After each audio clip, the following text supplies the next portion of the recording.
Right, so many of you have been asking me for this, so without further ado, let's get into the best custom tactics on FIFA 23 Pro Clubs. If you're not already, subscribe to the channel. This is your home of Pro Clubs content, all the best builds, tips, videos. We've got series coming soon. Please hit that red button, it helps us out massively. So Clubs Tactics is a fairly simple one. I know it's massively important on Ultimate Team. You can get away with probably playing without tactics. I'm also going to show you guys the best formations that we play and why we play them.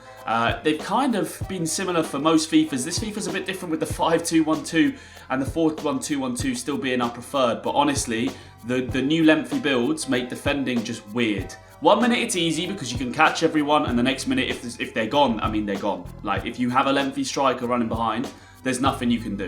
I mean, have a look at this in drop-ins. You literally, once you get the ball, you're just gone.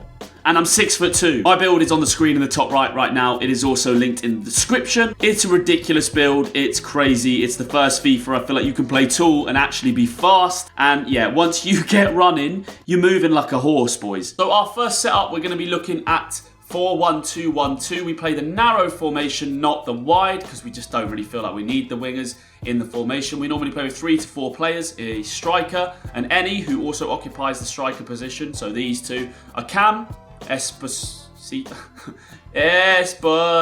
I don't sub for that. And yeah, and sometimes a DM where Fiora is. What a team, by the way. Yang, John, wow. I mean, multicultural this. So the basics of this are like this, if you want to go ahead and copy. I mean, the main thing we put on is direct passing. It's because our any Billy plays Ultimate Team, uses the direct passing on Ultimate Team. It's not the most necessary thing. You could probably get away without doing it and put on anything else balanced. But direct passing, once the team enters attacking zone with possession, players will create chances by making runs for passes into space behind the opposing line. Strikers who are fast with good attacking position attribute are the best. So obviously this isn't going to be that effective because you're probably playing with at least 2 strikers. But if you've got a Cam or wingers running in, direct passing is good, obviously as long as they're not Derrida.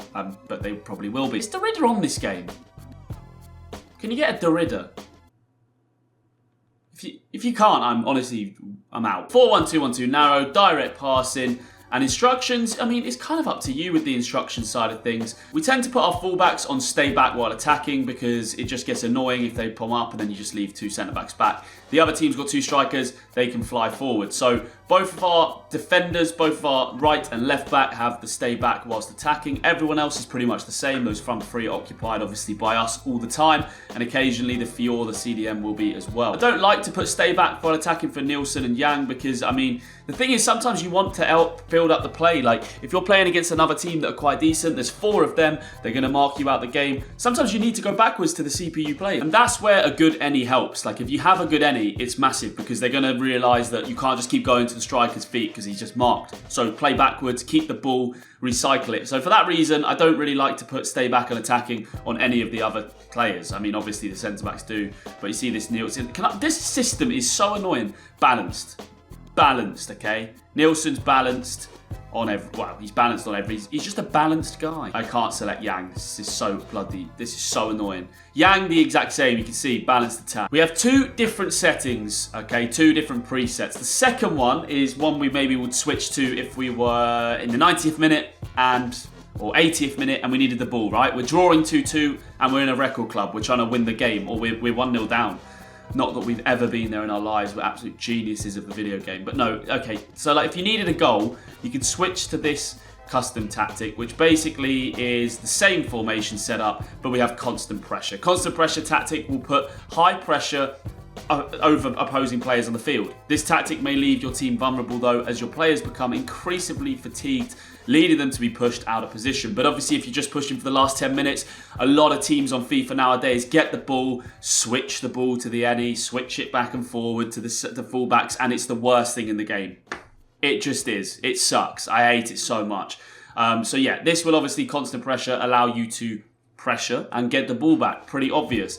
You can also play around with things to your liking. So we take all of our corners short. So I wouldn't be adverse to pulling that player out and just having 1 in the box, because realistically, I'm going to come short to the corner taker. Our Cam's going to come short to me, sort of where that guy is on the edge of the box there. And we tend to try and build a little attack from there, because when we cross the ball in, we just concede. I swear to God, if we were to do this, the other team would just break up the other end of the pitch every single time. Lengthy striker build, plus a million pace, they would just be gone. So you could leave the corner on the 1. Free kick's pretty subjective. Again, it depends what you want. You could easily get away with whacking that down to 1 as well, just so you don't have people up in the box. It kind of depends. We don't cross anything really. Crossing is really good, this FIFA. But I mean, from a corner, I'm going to be crossing towards my own striker, my 6'4" striker.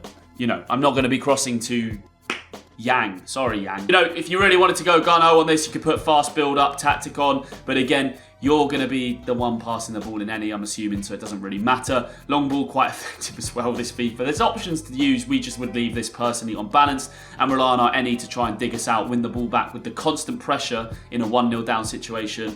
And that kind of is really the custom tactics. They're not as important as they used to be on other FIFAs, I don't feel like, but maybe I'm wrong on that. It's still early days. We're still in October. That might change, and I'll do an updated video on the best custom tactics. Ultimate Team, we all know using custom tactics is like essential. It's not quite the same on clubs because the majority of you guys will have your attacking slots filled with your mates. So you are not going to be the one needing your players to make runs. They're going to have to use their own little smooth brains to try and do it, which actually can create issues. But, you know, that's the situation with clubs, isn't it? It is slightly different. So we just have these 2 simple tactics, if I'm being honest. And as I said at the start of this video, you could easily 4-1-2-1-2, substitute that formation for a 5-2-1-2, and like it's pretty much the same. Like it's a little bit more defensive. So maybe if you're like 1-0 up, you put yourself into a 5-2-1-2 if you want to play like that. I wouldn't suggest it. I would still just go for goals, especially if you're early in the game. But 5-2-1-2, defensive. I hope that's everything. If you do have any questions, let me know in the comment section down below. I've just recorded a couple of videos on the football channel, which is linked right now on screen in the top right hand corner. You guys should go and subscribe. We're nearly at 1,000 subscribers. We've got football content on there daily. Brand new channel, guys. Help me out. Go over and subscribe. We're going to have some big collaborations going on there. And of course, if you have enjoyed this video and any Pro Clubs content, subscribe and ring that notification bell right here to not miss any of it. I've got some really exciting stuff coming, guys. I promise you we will have a Pro Club series. We will, okay? The first couple of weeks of FIFA launch, I just want to focus on understanding the best metas, making the videos for you guys, like the builds and all of the like leveling glitches that you guys have done and used to get your pros to, I mean, look, I'm level 91, or sorry, level 98, overall 91 rated. I've played 60 games. If you weren't subscribed to the channel before, you should now, because if you didn't know how I've done that, you've missed out big time. It's been patched since. Leave a like on this video. I wish you guys all the best luck with playing this FIFA. It seems like it could be a little bit more difficult to get a record club going, but we're going to do it. And let's hope the crossplay comes in very soon as well. I'm hearing that it could come in around January, but who knows? Crossplay for pro clubs, that is. Of course, they put it in Seasons and Ultimate Team. Why did they do that and not clubs? I'm so baffled. It just makes absolutely no sense to me. Leave a like on this video on your way out, and I'll see you guys in the next one. Thanks for watching.